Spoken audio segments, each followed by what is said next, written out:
Chegamos à nossa última aula, em que vamos olhar para frente e falar do futuro do pilar social do ISG na construção civil. Mas antes de começarmos a projetar cenários, vamos recapitular brevemente a situação atual. Hoje, o setor emprega dezenas de milhões de brasileiros, quando somamos os formais e informais, com uma significativa parcela na situação informal. Além disso, o setor teve um PIB de 359,5 bilhões de reais em 2024 e um crescimento de 4,3%, sendo o terceiro setor de maior crescimento naquele ano. Ao mesmo tempo, a acidentabilidade segue em alta em termos absolutos e pode-se observar esforços crescentes das empresas e entidades para implantar as práticas sociais. Embora nem todas as empresas tenham políticas sociais robustas e indicadores consistentes. Agora sim, olhando para frente, é possível identificar 4 macro tendências que vão moldar o pilar social da construção civil nos próximos anos. A primeira delas é a pressão de investidores e clientes por relatórios ESG mais completos e com mais evidências do seu impacto social. A segunda macro tendência que é possível observar é a digitalização e a adoção de tecnologias que permitam monitorar práticas de trabalho e a segurança em tempo real, trazendo a tecnologia a favor do canteiro de obras. A terceira macro tendência é a agenda regulatória de direitos humanos que tende a exigir maior transparência e a quarta macro tendência é a atenção à qualificação e representatividade como resposta à escassez e ao envelhecimento da mão de obra. Relatórios globais e setoriais confirmam o que essas tendências têm apontado. Essa transição de mercado, ou seja, a transformação estrutural que está ocorrendo nas cadeias produtivas e nos modelos de negócios da construção civil. Essa mudança, ela é impulsionada pela digitalização, pela automação, pela pressão do ISG. As mudanças climáticas também têm uma grande relevância nesse contexto e as novas exigências regulatórias e sociais. Consequentemente, as habilidades exigidas dos profissionais, elas também vão mudando, né, dentro desse contexto. Então, deixando de ser apenas manuais e operacionais e passando para incluir competências socioambientais, tecnológicas e também de sustentabilidade. É o chamado reskilling, né? Ou upskilling da força de trabalho, que nada mais é que o processo de requalificação para atender essas novas demandas. Então, existem já estudos acadêmicos e relatórios de entidades como o CEBIC e o próprio Sinduscon que indicam uma maior adoção de práticas sociais, ainda que bem, parcial. Essas tendências, elas oferecem uma janela de oportunidade, pode-se dizer, para essas empresas que justamente se anteciparem e começarem a trabalhar com a aplicação do pilar do ISG em suas empresas. Em um horizonte temporal mais próximo, eu espero ver uma consolidação dessas práticas sociais básicas, assim, em boa parte das empresas de médio e grande porte. Eu acredito que os primeiros esforços, eles aconteçam justamente como já é possível notar, nessa direção da formalização mais intensa nos canteiros de obra. Principalmente, dos canteiros de obras das grandes cadeias, né? Então, dos contratos públicos, as empresas que exigem compliance, enfim. Outra prática mais possível em um horizonte mais próximo, que eu consigo enxergar, seria o crescimento da utilização de sistemas de segurança mais aprimorados, né? Então, o uso de indicadores, registros e análises de quase acidentes também, que é uma coisa que é muitas vezes negligenciada. Além disso, eu acredito que programas contínuos de treinamento eles vão ser aumentados e também a própria contratação de mão de obra local. Nesse contexto, eu acredito que a pressão deva vir principalmente de clientes institucionais, né? Bancos, financiadoras e também dos próprios editais públicos que passam a exigir essa comprovação social, né? Então, relatórios e guias do IFC e também do WEF já apontam a tendência da exigência por due diligence social e por esses skills e upskilling no setor. No Brasil, associações como o CEBIC e o próprio Sinduscom vêm divulgando guias e pesquisas que mostram a adesão crescente de iniciativas sociais, que acaba se tornando aí um terreno propício para tornar práticas pontuais em processos padronizados. Na prática, isso significa o quê? Isso significa uma adoção mais ampla dos indicadores básicos, né? Por exemplo, horas de treinamento, taxa de acidentes de trabalho, o percentual de trabalho formal, enfim. A obrigatoriedade crescente em contratos de comprovações de programas sociais e testes pilotos de tecnologias para fazer justamente o monitoramento dessa segurança. Então, uso de aplicativos, de wearables, enfim. Já em um horizonte mais distante, a tendência é que o pilar social seja parte integrada da cadeia de valores.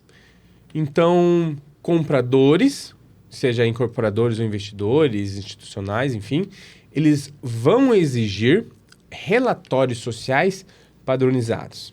Uma outra questão, as certificações e os selos ESGs incluirão requisitos sociais verificáveis. Além disso, os financiamentos passarão a ser condicionados pela performance social. Então, isso vai deixar de ser exceção, como é hoje, e partirá para uma prática comum. Também tecnologias de gestão de pessoas e de segurança. Que essas tecnologias estejam aliadas a plataformas de reporte, né, ou de relatórios, que vai facilitar essa dinâmica toda. Então, isso vai acabar se tornando mais simples, né, e fazendo com que seja mais simples também uma auditoria social. Então, relatórios e literatura de governança sustentável já indicam que esse é o caminho. A diferença é que até lá nós veremos a maturidade na coleta de dados sociais e maior comparabilidade entre as empresas, justamente por essa criação de dados. Com isso, espera-se uma redução mensurável dos acidentes em empresas maduras, também um aumento na formalização por meio de contratos mais estruturados, né? Espera-se também um progresso notável na diversidade de trabalhadores e nos programas de retenção. Outra coisa que é possível ser esperado, essa esse surgimento de verdadeiros campeões sociais no mercado, né, que acabam ganhando mais margem e mais acessos a capitais, justamente por demonstrar esses resultados sociais.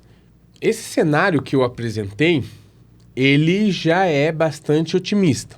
Porém, se o setor seguir nessa trajetória positiva, nós podemos ver transformações mais estruturais, como um trabalho mais qualificado e digitalizado, com baixo índice de informalidade, pelo menos nesses grandes centros, né?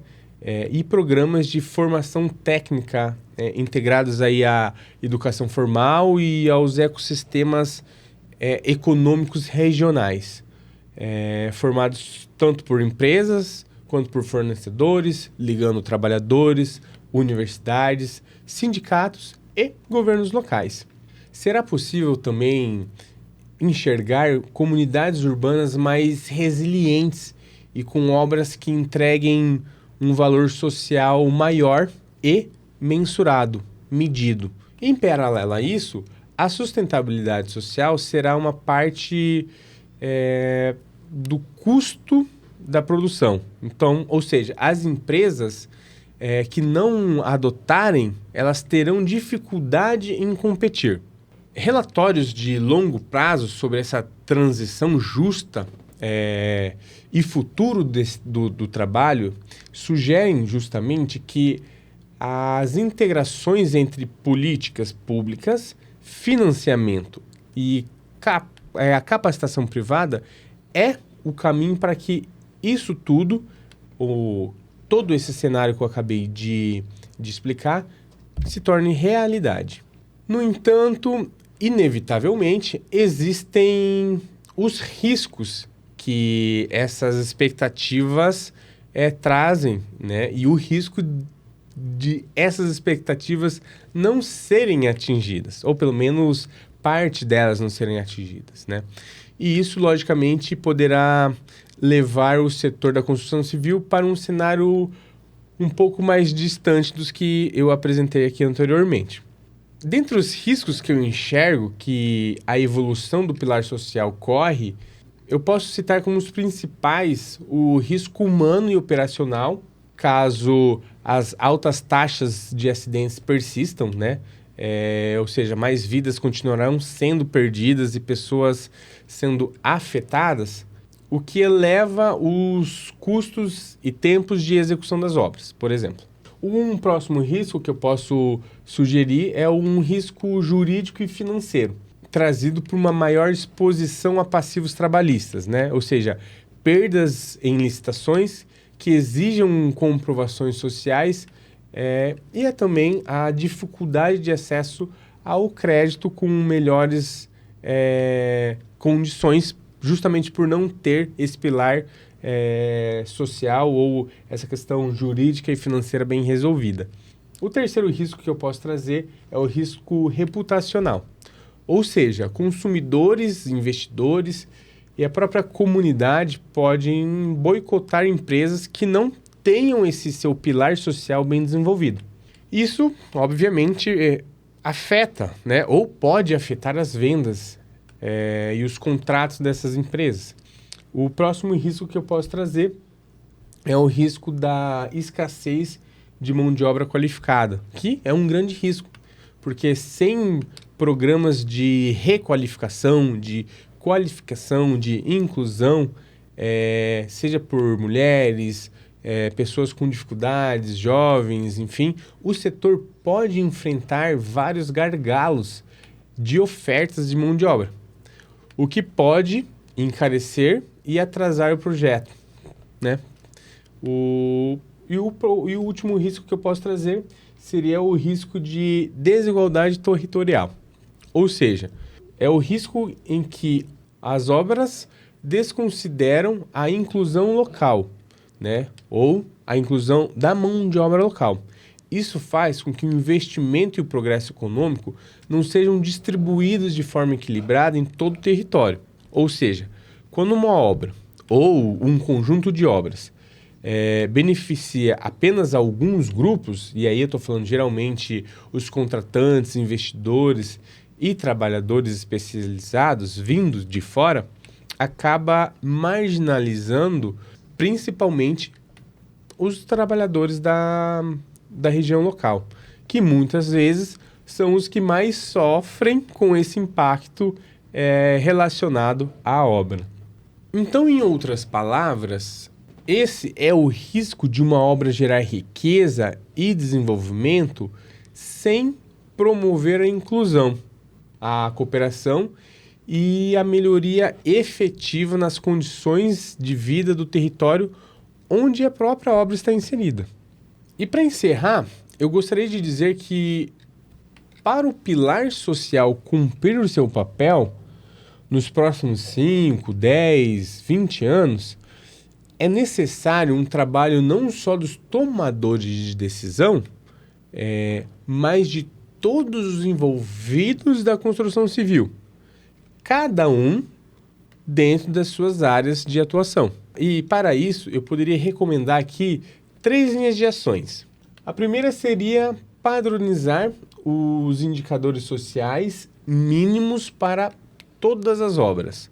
Então, poderia ser as horas de treinamento, quantidade de horas de treinamento, porcentagem do trabalho formal, o índice de risco e acidentes, contratações locais e o índice de satisfação da comunidade.